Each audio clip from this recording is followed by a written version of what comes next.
Good afternoon, everyone, and welcome to the Institute for Government. My name is Tim Durrant. I'm a programme director here, and I am delighted to be hosting this event talking about the government's plans for digital ID, what problems they are trying to solve, and for whom. I will do a proper introduction to the panel shortly, but before we kick off with some discussion, I want to hear what people in the room and people online think about the idea of digital ID.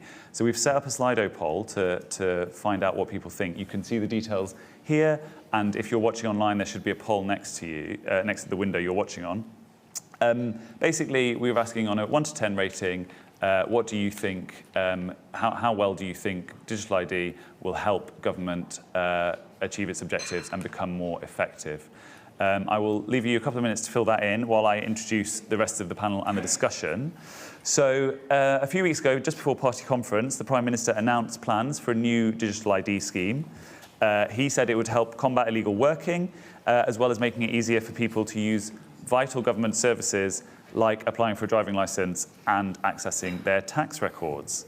The government has laid out plans for it to be mandatory for right-to-work checks by the end of this Parliament, although Matthew pointed out that they've actually pushed the consultation into next year, so we'll see if that still goes ahead.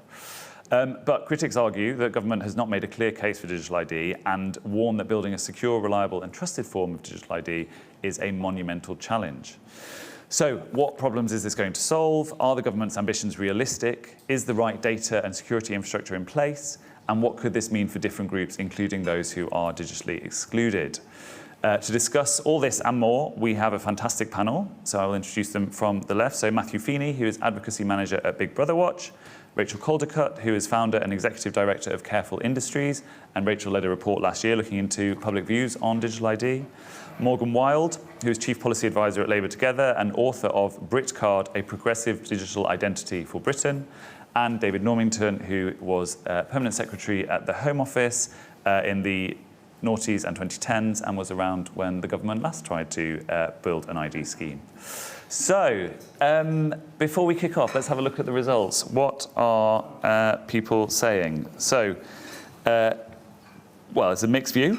10% of the audience think that digital ID will not help government to become more effective at all, but what's that? 40% in the 8 to 10 range, over 50%, I guess, in the 7 to 10 range. So a broadly positive audience there.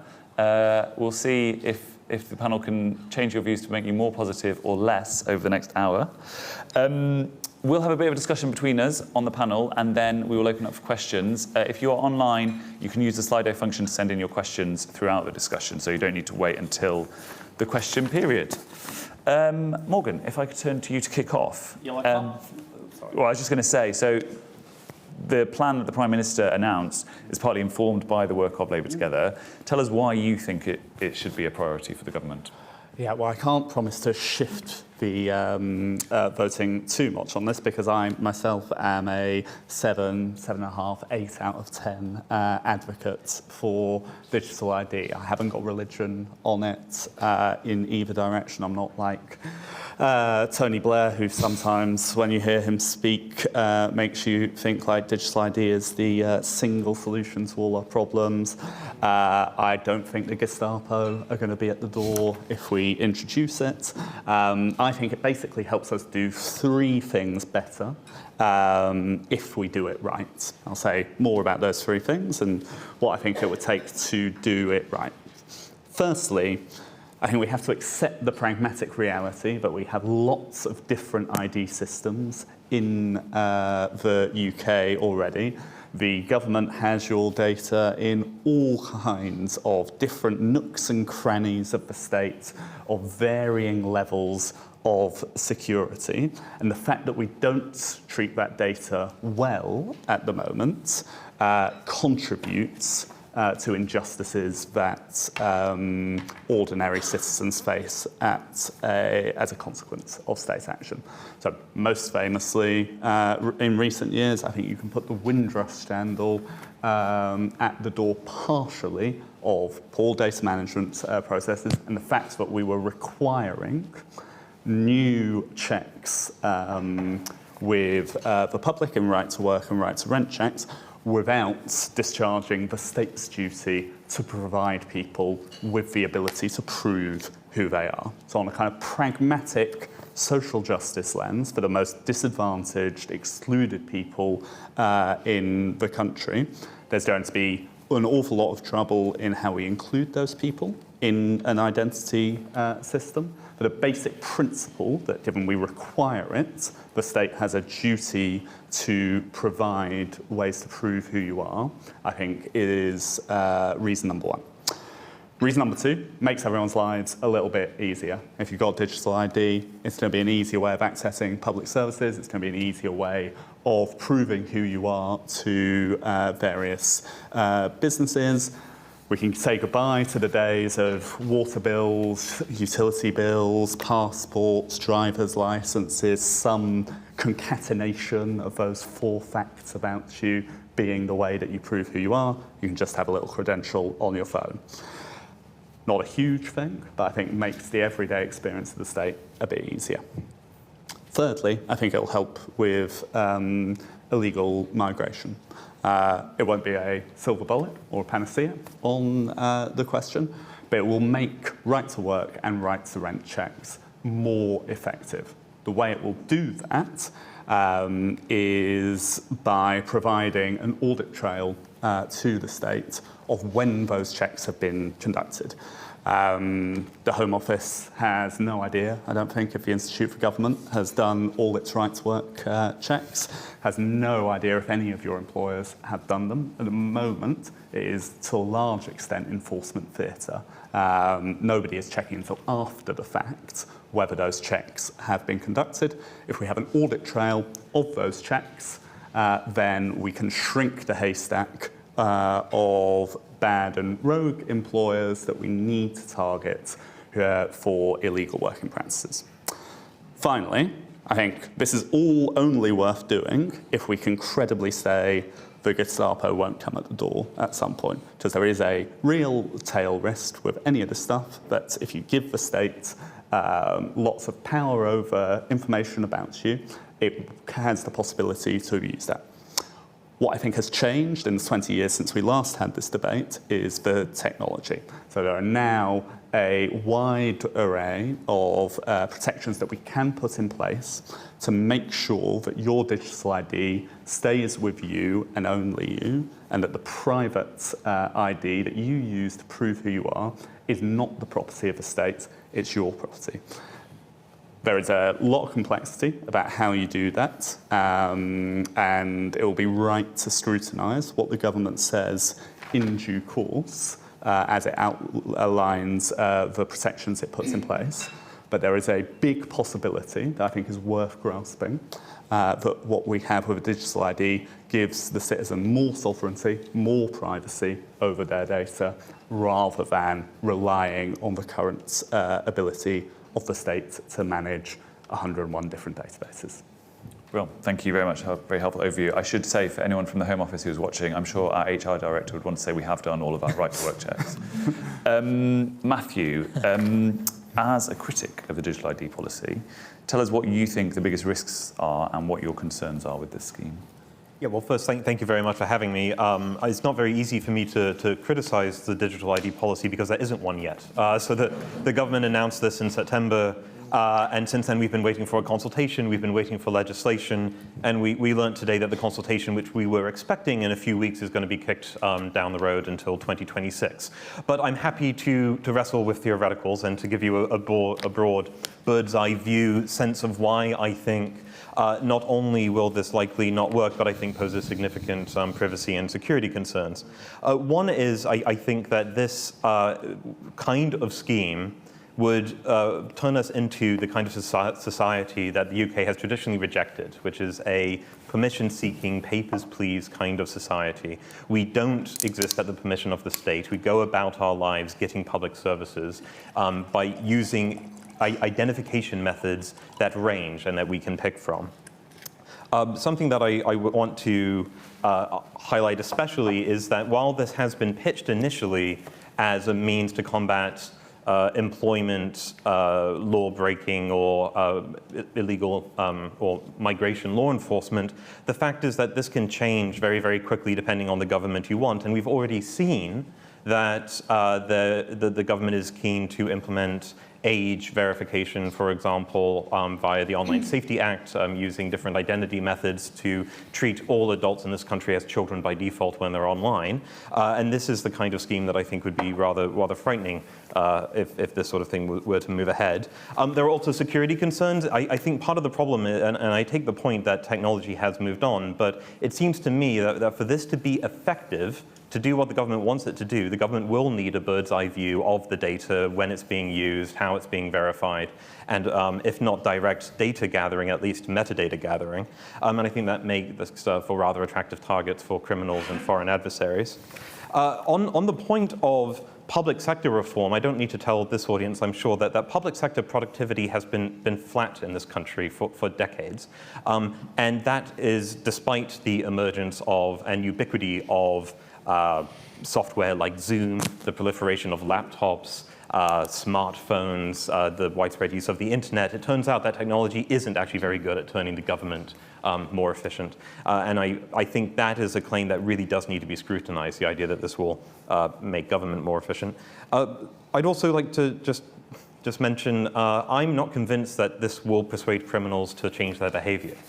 People who employ illegal migrants, people who skirt employment eligibility checks, I don't think will be dissuaded by another law. And I'm looking forward to getting into the details a little later, but I'm not sure why, if this digital ID was housed on a phone or another electronic device, why criminals wouldn't be able to find ways to share phones.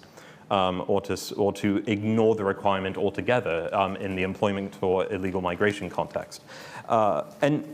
And I also think we need to head off, I think, the idea that this kind of scheme is a necessary condition for a modern state. Oftentimes people look across the channel to Europe and point to a lot of those kind of systems, but I would just point out that most of the countries in the English-speaking liberal democratic world that inherited the British legal system haven't embraced this kind of system. The Americans don't do this, the Canadians don't do this, the New Zealanders don't do this. This is not, I would argue, consistent with historically our values and legal traditions, and I just don't believe that these sort of systems stay in the box they're built around. So for that reason, for efficiency, security, and security reasons, I would urge caution and move you closer to the 1 rather than the 10 on the scale. Thank you very much. Rachel, your report last year, Digital Identity in the UK, analysed public opinion on this issue, obviously before the government's latest set of announcements. But you picked up some of the themes that Matthew's talked about in your report. What were the key takeaways from the trends in public opinions that you identified?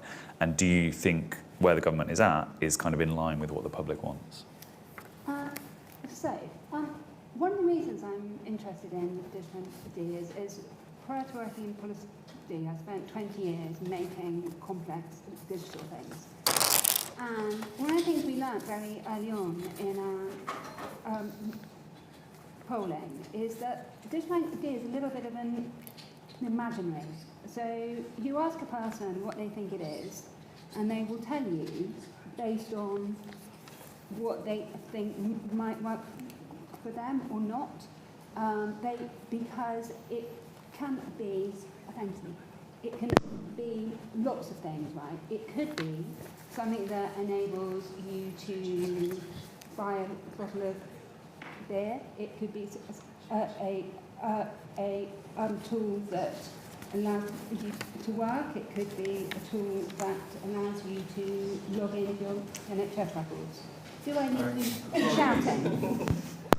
Hang on. It's not on. Let's try it. Is that working? No. No. Tap. Hello? No? That feels like it's working a little bit. It's working. Yeah. So, Sorry, basically, start again, please. okay, I'll begin again. Right, so the thing about digital ID is it's lots of things. It isn't one thing. And it is something that people are able to imagine as many, many different things. And so one of the things that we've observed over the last 2 months since the announcement is that for instance, you could interpret it to be a tool that could monitor everyone everywhere. You could interpret it to be something that will make it easier to go to the jobs, right? And it couldn't be all of those things. And what we found is that different demographics want different things. Nearly everybody would prefer it to be voluntary. Most people would prefer it not to be digital first. I think the most interesting thing we found is that we were one of the few people who, in our polling, when we analysed it, we looked at what different demographics wanted. And when you take out people over 65, the numbers totally change, right? So people over 65 with a group that pushes interest in digital ID over 50%. However, they are least likely to want to use it. And the motivation there is a little bit wanting to know where everybody else is, but it's not applying to you, right? So that's a part of it. We saw that people roughly in their 20s who are moving into adult life and are moving house a lot, moving between jobs, taking out bank loans, those things. We're most interested in how to make those things as easy as possible, but we're very aware of the rights issues that would come with that. And to sort of characterise people in the middle, a lot of people are accustomed to muddling along, right? And so, they're accustomed to printing out a grab of a bank statement and taking it to wherever. And I think, the other important thing that I would take away from our research is what people really wanted is, I think, not something the government want. Is that they want government to be representing them and looking after them when they need it most. And so moving house, getting a job, talking to the bank. There was very low interest overall in digital ID being a mechanism that you would have to use to access healthcare or education. Right? It was much more about the government backing individuals rather than us proving who we are to the government. And I think sort of the last part of it that is really important here is that, in a way, digital ID could do lots of things and nothing, right? With a slightly different hat on, as a person who's been part of teams who build complex things, something I just like to think about is that if a thing is currently not yet describable enough for anybody here to actually know what it is, definitely the government wants, and the consultation opens next year, and the desire is for results to be apparent before August 2029. We've got 3 years to make a thing that 44 million adults of working age would need to be able to use. Now, putting anything that one thinks about public opinion or digital NIMBYs or rights or whatever, right? There is a lot of public effort and public money that will be put to do a thing that is very difficult to do in a very truncated amount of time. And I think the other lens to bring is whether or not, given everything else that is happening, this is where we would really want what I think is likely to be closer to $1.5 billion of our taxpayers' money to be spent. Brilliant. Thank you very much, and apologies about the microphone. Thank you for bearing with us. David, I'm interested in your reflections from when you were at the Home Office. So, as we mentioned, this isn't the first time that the government has tried to roll out an identity verification system. When you were Home Office Permanent Secretary, Tony Blair's government introduced the Identity Cards Act in 2006. Tell us what their goals were, and picking up on what people have said, did they have a clearer sort of set of objectives for that policy? Well, it's 20 years ago, and therefore it was a different time, and it's important to say that because we were very focused on a physical document, and we're talking about something rather different now. Nevertheless, the Identity Cards Act is really interesting because it basically did two things. One was it gave the Secretary of State the power to set up a national register, so a national database, effectively. And secondly, it gave the Secretary of State the power to issue ID cards. And it was very clear what the purpose of these cards were, and it's on the face of the legislation. I've written it down so that I remember it. It's a very Home Office list, as you might imagine.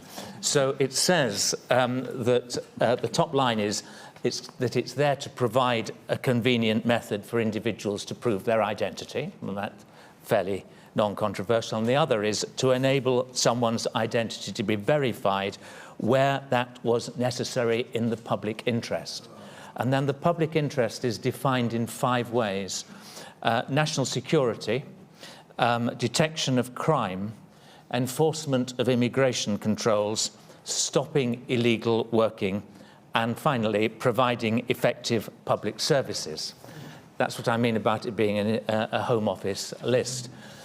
In fact, preventing or at least tackling illegal working was very high on the way in which the government talked about and argued for those for the introduction of the card. And it was the case that in the Home Office we had no idea, and the Home Office still has no idea, how many people are here working illegally. It's probably between 1 and 2 million.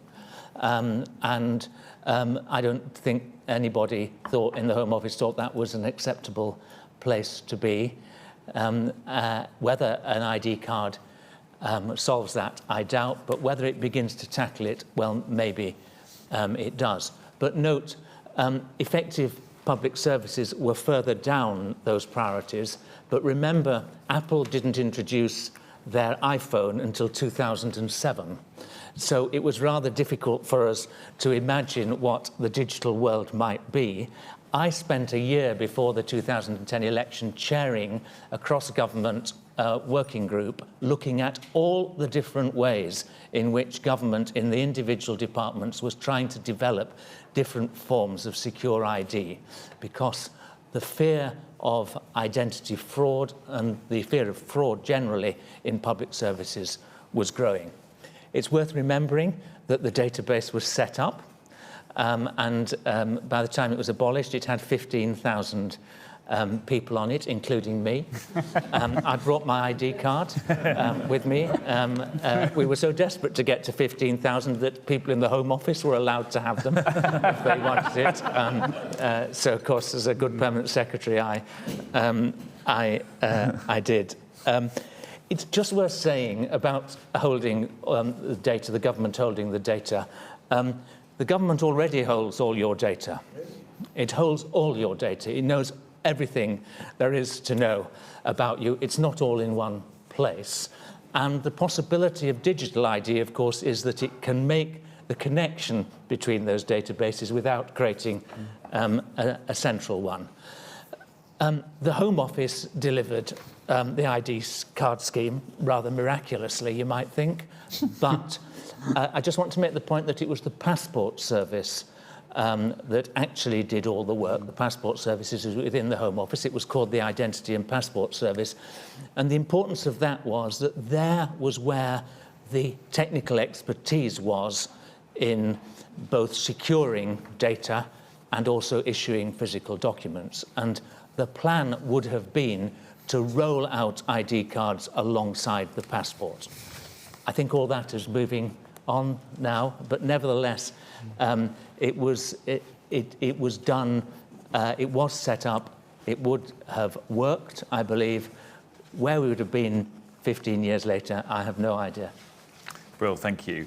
I want to get into the technical side of things shortly, but one thing I'm interested in is this point about kind of public expectations, because what stood out from what everyone has said is kind of this government, at least in its initial pitch, was all about kind of cracking down on illegal migration, cracking down on illegal working, restricting access to services to those who don't qualify for them. Whereas what the public want, I think, is stuff that makes their lives easier. And it feels, the Home Office view in 2006 was public services are at the bottom of the list.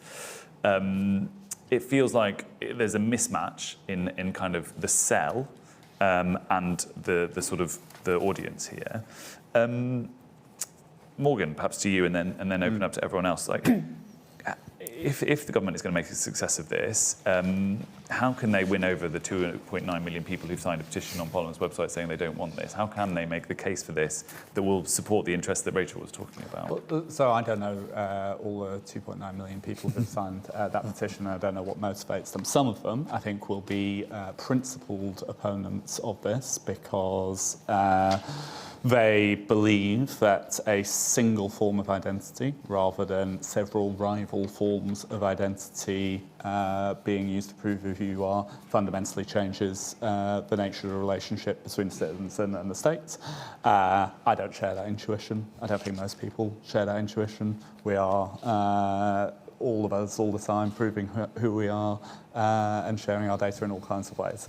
What I think can convince some of them is the protections you put in place, the arguments that you make to say that this is about entrusting you with your data more and the state less. It is going to improve your ease of access to public services. It's going to make life's little nuisances a little bit easier to navigate. But crucially, I would just kind of contest the point that people don't want this as a means of dealing with illegal working. I think like that is the single biggest cry from the populace for the government to tackle. And we've got to work out, the Labour government has to work out a progressive way of dealing with that problem, of which I believe ID card, digital identity can be a part.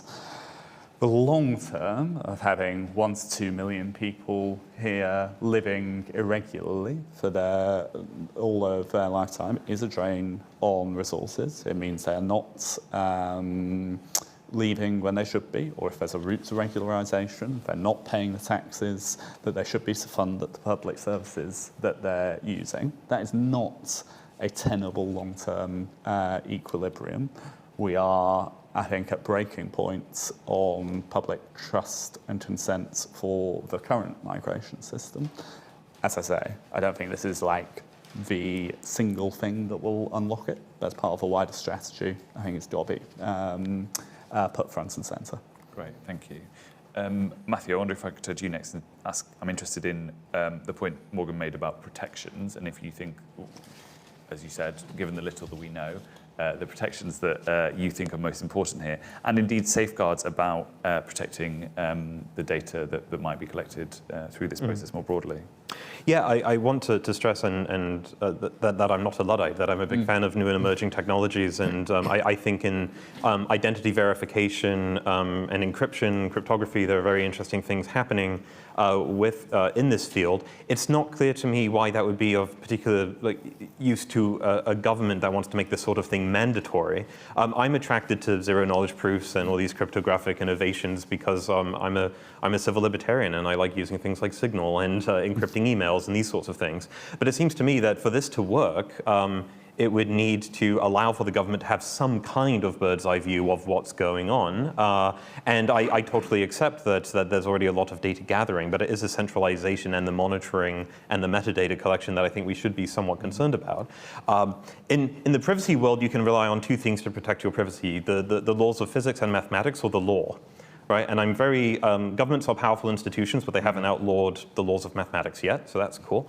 But on safeguards, I just urge people to consider that these changes and guarantees are only as good as legislation or the government in charge. So it's fine to say this is only going to be used for employment verification, and it will only be used for those who are entering the country, although I should add, every legal immigrant in this country is already in a ID system, okay?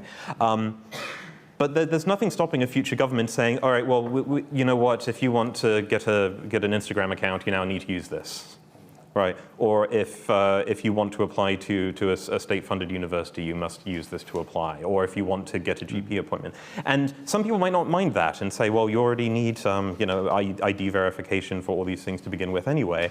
But I would just like to point out, and I don't want to turn this into a political science seminar, as fun as that might be, but I would point, the current forms of ID we have are not something we have just in virtue of existing in a state, right? The driver's license is something that proves identity, but also shows that you are safe to drive. Your passport doesn't prove anything beyond that you are a British citizen and that you can prove to a foreign government you're allowed to travel.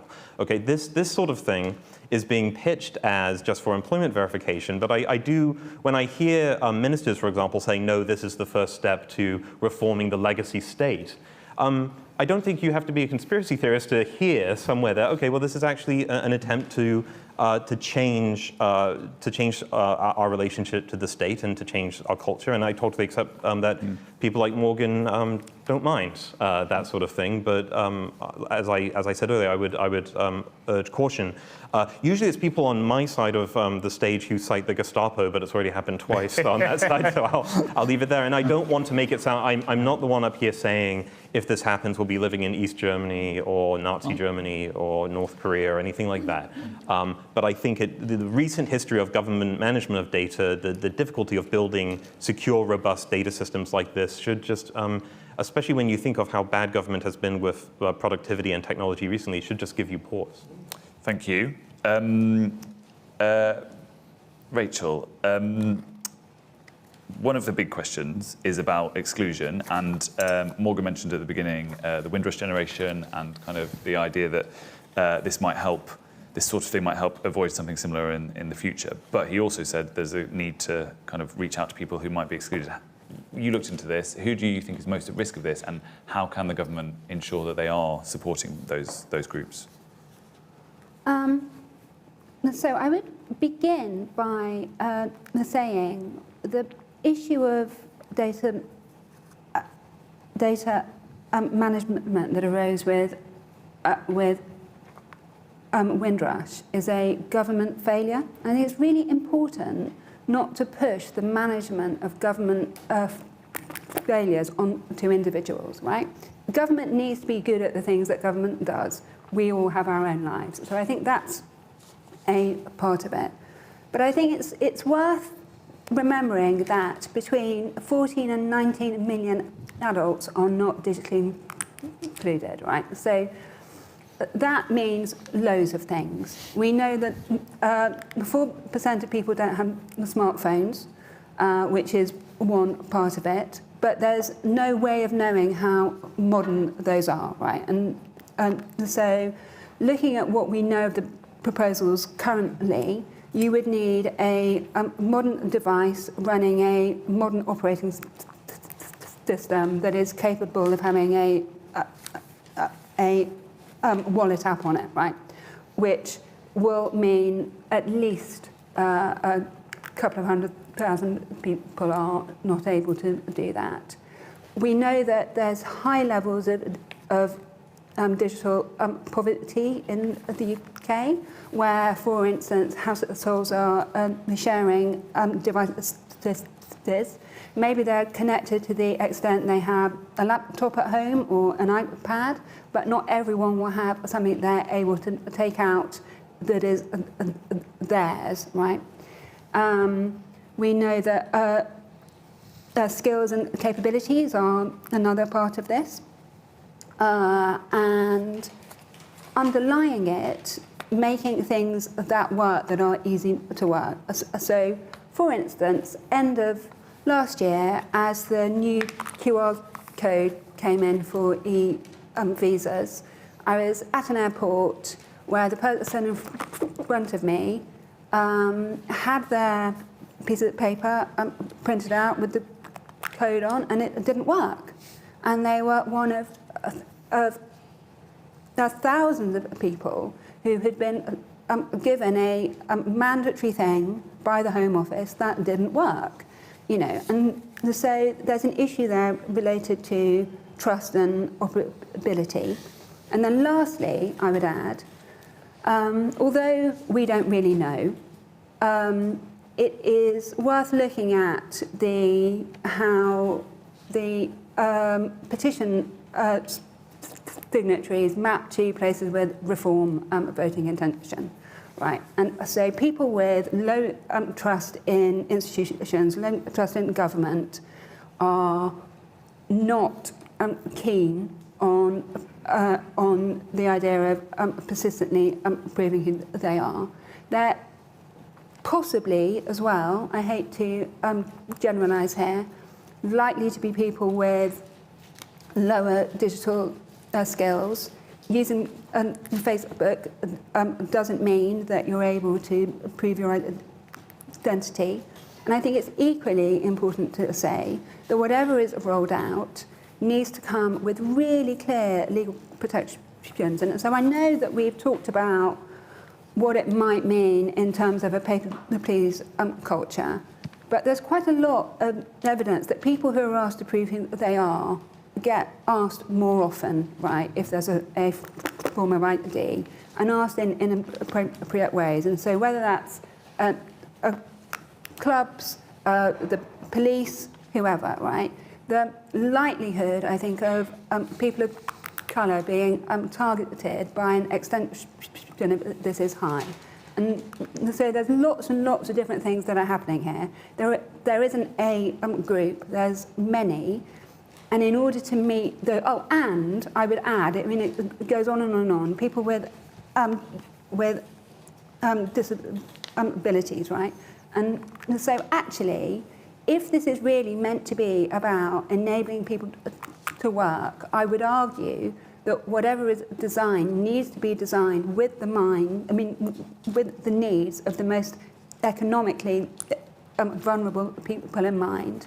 And it needs to be able to work for people who are working casually, which is obviously not the intent. And I think there's an issue there that really needs looking into much, much more. Brill, thank you. I want to come to audience questions in a minute, but David, I want to give you a chance to come in on any of these. I just want to say, of course, you have to worry about the excluded, but it is a bit of a despairing thing. I mean, are we going not to move on and use the potential of digital technology?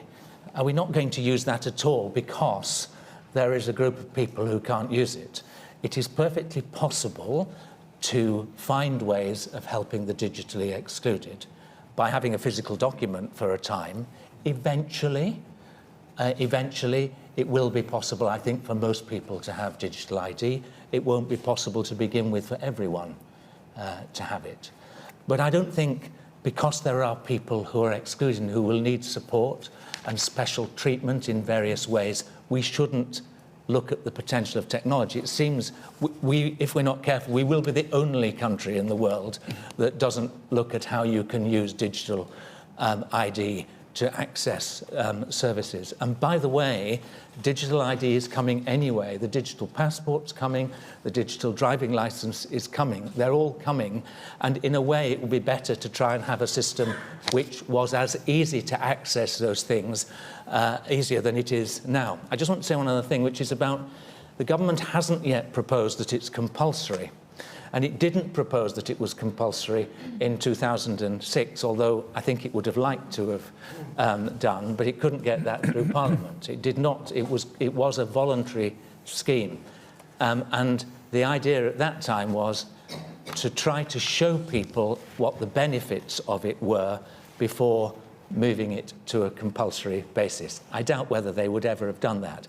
What the government is proposing is, at this moment, is simply that digital ID should be used to prove the right to work. If you don't need to prove the right to work, therefore, you won't need to have digital ID. That's the starting point. Now, I completely accept that it may be extended, but it is Parliament's right to extend things. And you can put into the legislation to begin with that it's only going to be used for one purpose. Parliament can decide whether to extend it. Just be clear about proving the right to work. You have to prove the right to work now. It's a complete mess. There are forged documents of all sorts. There are employers who don't know what they're looking at. There are large numbers of people who get accepted into work who do not have the right to work. Surely, digital ID could help begin to tackle that. Just begin to tackle it. The present situation is not acceptable. Real, thank you. I'm gonna go to audience questions, sorry, just to make sure we have a chance. So I'm going to take it in a group of 3. I'll come to online shortly, but if we do in the room first. We also allow women to ask questions in this room. Any of you would like to put your hand? If not, we'll go to the gentleman at the front here, the lady behind him, and then... Oh, thank you very much. I'm in my 81st year, and I have yet to master sufficiently the technology so that I could vote at the beginning of this. I am very, very far from alone in that. And there are the disadvantaged, of whom I am not one, who are in a much worse plight. And I frankly fail to trust this government or any government I've ever had serving over me to implement that. And it's been said a few times already, but it can scarcely be said too often. We choose to have driving licenses. Sorry, can I ask you to bring to a question? Yeah, we choose to have driving licenses. We choose to have passports. And this, I can see it sliding into being mandatory. And what is more, there is the Pandora's box. Once this is opened, then, okay, with a sufficient majority, any government can drive anything through. I'm sorry about that. No. Apparently not. No. Lady behind you, please. Thank you. I'm Julie Dawson. I'm the Chief Regulatory and Policy Officer at Yoti, a digital identity company where 20 million people have voluntarily set up a reusable digital ID, and one of the 43 companies accredited to the UK Digital Identity and Attributes Trust Framework. So given there are 43 companies that are already delivering more than 2 billion verification checks, including right-to-work checks, right-to-rent checks, DBS checks, that are already paying taxes, employing 11,000 people, why do you think the government isn't talking very much about how those organisations could already be solving what they're talking about and enabling citizens to have choice of either a private sector wallet should they choose or a government wallet should they choose, but to make that voluntary? Thank you. Brilliant, thank you very much. And over here. Thank you, Doug from PwC. Really similar question, actually. We've seen things like the Apple ID wallet being launched in the US. Do you think it is the private sector or the public sector whose responsibility this is? And I love the ad of and should citizens have a choice of which of those two they get to use? Brill. Matthew, do you want to come in on? Yeah, well, I'll try and bundle them all together. But one, I mean, it links nicely to actually David's last comment on whether this is compulsory or mandatory. But I would invite everyone just to take a look at what the Prime Minister said at the podium, where he said, by the end of this Parliament, it will be mandatory to have this if you want to work. And true, you can live your life and not work if you want. But I think I trust most people in the audience will view that as a distinction without a difference. I think most people, if they can, want to work. And to be told, in order to do it, you must do this, I think... Well, 25 million don't work. Well, you can talk to them about it, but I don't think that it's fair to say that that you have a meaningful choice if the choice is not work or have this. What's interesting to me is that the state of the technology is quite good, and I still haven't heard a good argument about why the government must mandate this. If the private sector is developing methods for people to prove their identity, there's a market already there, and it's so great, and the private sector can adopt it itself. Why does the government have to mandate it? And it's not clear to me, especially given the history of government procurement of technologies, why it would have to build this in-house to the tune of, I don't know, billions of pounds. And so I share the query. It's not clear to me, and the government hasn't made it clear. Morgan, go on. So we don't have a market in national insurance numbers, and we don't have a market in passports, and I am fairly comfortable in saying that the state should have a strong role in providing single identity sources. I would say that. I'm a member of the Labour Party, and I believe in the capacity of the state to do things. The case for mandation, I think, is the one that David was making. When you have a multiplicity of different valid identities, it is a harder job to work out which are correct and acceptable and which are forgeries. If you have a single form of identity, you can check whether that is a legitimate source of identity or not. Will it be perfect? No. Will it be better than having a smorgasbord approach of different ways for people to identify them? Yes. Rachel? Yeah, and so I would sort of turn it on its head, right? So as someone who's made digital things, I would say if the problem is right to work, what ought to be happening is designing an excellent right to work scheme that meets the needs of everyone who needs it. Employers, casual workers, employees, whoever.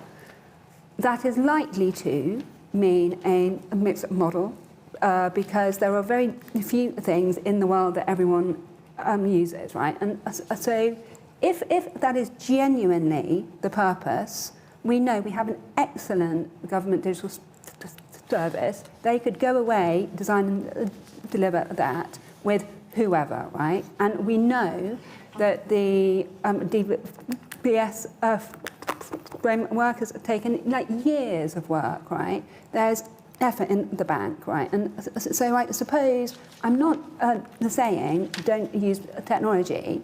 I'm saying use technology for the things that it does well, and then be really clear on what the problems are. David, do you want to come in on any of the questions? I just want to address your point, because it's a serious point. I think we just have to say two things. On any scheme that is aiming to be universal or almost, has to find ways of dealing with those who cannot use the technology or do not want to. It just has to be. And that will, I think, mean a physical document. It just will. And it needs to be as secure a physical document as possible, like the ID card, which has got a little chip on the... I'm the only person who ever came into the country using my ID card rather than passport. So it can be done. And I think we just have to do that. The other thing is, because... it's an obvious point, this, but because we live in a parliamentary democracy, Parliament can always decide to extend the uses, or, as it did in 2010, it can decide to abolish it. I think we just have to... you can put into legislation that government has to go back to Parliament to seek agreement if it wants to use it for purposes that are not in the Act, but that's just in the nature of the democracy we are, I think. So, of course, it is possible to have it and then to want to use it for other purposes, but there'll be lots of people like you saying you can't use it for those purposes. And indeed, it's perfectly possible to put into legislation some very strict controls on this. In the 2006 Act, there was a national commissioner who was going to try to protect civil liberties. Unfortunately, he only was in post for 6 months because the thing was abolished. I'm going to come to some of the online questions. So the most popular question, which has come from someone anonymous, says that the Secretary of State has claimed that digital IDs will deter illegal migrants. Where is the evidence for this claim? I should say, obviously, Shabana Mahmood is not on our panel, unfortunately. But Morgan, as not to put you under pressure, but as a proponent here, is there evidence for this claim? So I think the evidence here is pretty limited. So if you look at what the Migration Observatory says, they will, which is best organisation in the country doing this type of analysis, they'll say the evidence is pretty mixed, that lots of places have ID cards. It doesn't seem to have dealt with different levels of illegal migration or affected the pull factors. I think there's definitely something to that. It only works as a deterrent if it actually works at dealing with illegal working. There is a very good reason to think that just the physical card wouldn't do that, because you don't have the audit trail of when and where the checks are happening. I think there is a good case that when you have that audit trail, the Home Office's attempts to target particular employers and sectors for enforcement will go better, and therefore indirectly it will act as a deterrent. So there's several chains of reasoning further on and dependent on the overall migration settlements. Fine, thank you. I'm going to take one more online and then I'll come back to the room. I'm going to direct this to this side, and David, you'll have a chance to come in a bit. But this is another anonymous question. I'd be interested in both of your views. Even if we accept that the current government's motivations for introducing digital ID are benign, how can we protect the scheme against a future government which is more cavalier towards privacy and data rights? We've talked about this a little bit already, but what would your recommendations be? You can't, really. As David said, it's a parliamentary democracy. There is no judicial backstop. We don't have an American-style Bill of Rights. The Parliament is sovereign. So my solution to that, there are benefits to that system, obviously, but my solution to those risks is maybe don't give them dangerous toys. I think if you ask most people in the country, they have persistent concerns about issues that have plagued successive governments, it seems like. We live in a high debt, high tax, low wage, low growth economy, and people are frustrated with that. And on top of that, there's, to Rachel's point, that there's a mistrust of important institutions like the police, like a lot of government. And it just doesn't seem to me that if you take a look at that landscape and how the people are looking at these problems, that this is the solution to it. So, no, I mean, I'm sorry to sound a little pessimistic, but there really isn't in the current judicial and legislative system much of a safeguard beyond writing in legislation, please don't in the future to do this. I mean, there are possibly technical ways of disaggregating information and putting in breaks and things, but in order to do that, there needs to be a really clear governance system, right? Which would be additional to scrutiny that we have now. In the short term, and looking at what we've seen happen over the last year in the States, I think rather than being idealistic about what is possible, we need to be pragmatic and build responsibly. So I would agree. Don't do it from that perspective. Well, okay. Questions in the room, one quick round. I'm going to ask you please to keep your questions succinct. So there are two on the back row there, and then I'll come here. There's one here. Yeah, thank you very much. Ewan Grant, UK Defence Forum. I'm a former law enforcement intelligence analyst, and I've twice been at a table with people who were killed in suicide bombings 2 days later, first in Yemen and then in Pakistan.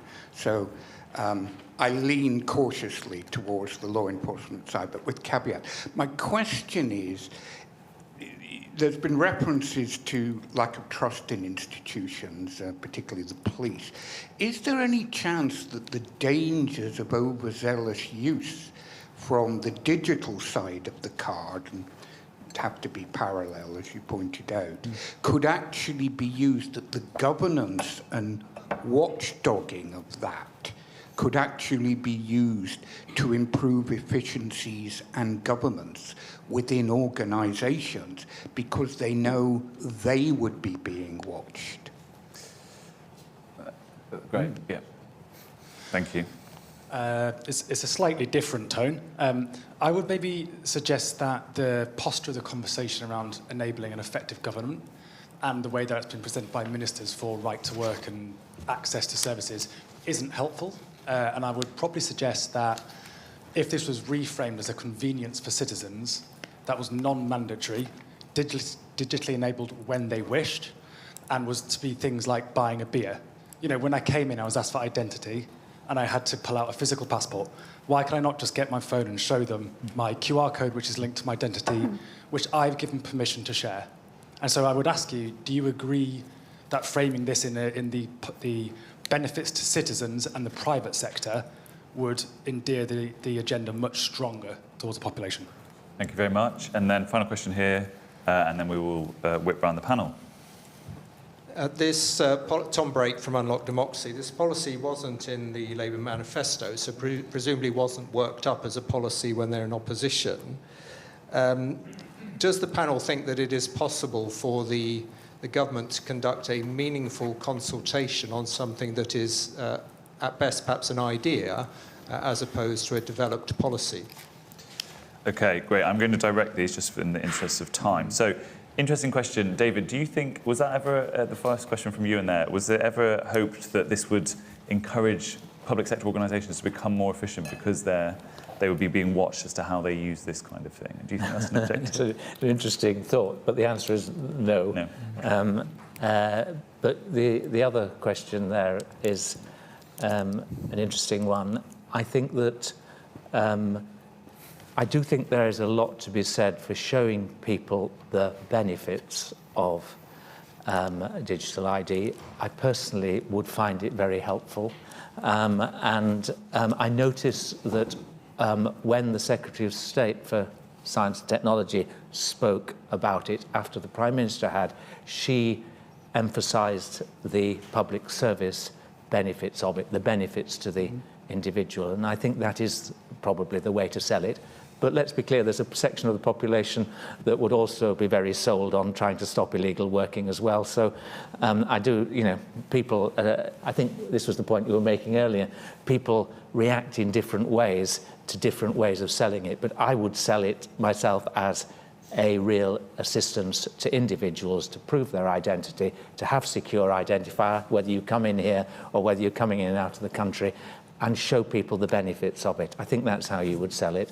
And then you can perhaps introduce identity for work as well. Morgan, this wasn't in the Labour manifesto. The government seems to go back and forth as to whether they think what was in their manifesto it matters or not. But is it possible to have a meaningful consultation on this? Yes. So, I mean, the proposals will be set out fully when the consultation happens, and then later in legislation. Like, we will be sick to our back teeth of debating the benefits and risks of this approach. It will go through the Commons, it will go through the Lords, it will be a lengthy debate about the best way of doing this. We are the biggest country biggest country in Europe to try something at this scale for digital ID. We will have the world's privacy experts flocking towards us to give their takes on zero knowledge proofs and asymmetric cryptography and all kinds of fun, very exciting things that we'll all learn lots about. So I think the policy development obviously did not happen prior to the election. It is happening now. But I think that is just to be the normal way of developing policy, and we'll all have a big parliamentary debate about it. Great, thank you. Matthew, I'm interested in the suggestion that this might make government more effective because it's under scrutiny. Does that appeal to you? No. Government efficiency appeals to me, but if the price of it is a mandatory digital ID system, then I'm not willing to pay the price. Yeah. Do you think it's a feasible outcome of this? As you've been saying, well, it's too early to tell. I have no idea what this will look like, but there is a certain poetry of the government pitching this as, no, it will help us avail ourselves, don't worry, not just you. But we'll see what they come up with. Rachel, I'll give you the final word. Should pick any of the questions. I just would say that there is a means for people who would like to prove their ID to do all those things that is non-mandatory, and that is using a VS provider like Yoti, which is not something I would normally be promoting, but it's there and it exists, right? So I think if that is the thing that people want, it's there. Brill, thank you very much. I'm going to put up the same poll as we did at the beginning just to see whether views have changed. So while you are filling that in, I will just say we have 3 events tomorrow. We are launching our performance tracker publication looking at how Labour is managing public services. We then have John Swinney, First Minister of Scotland, in conversation. And in the evening, we are having a discussion about the UK-EU reset. So if you would like to spend all of your Wednesday in 2 Carlton Gardens, you are very welcome. While people fill in this poll, I can see the votes going up. Interesting. There will be a sound and video recording of this event on our website shortly after we finish. Do pass it on. And can I ask you just to join me in thanking the panel for their fantastic discussion?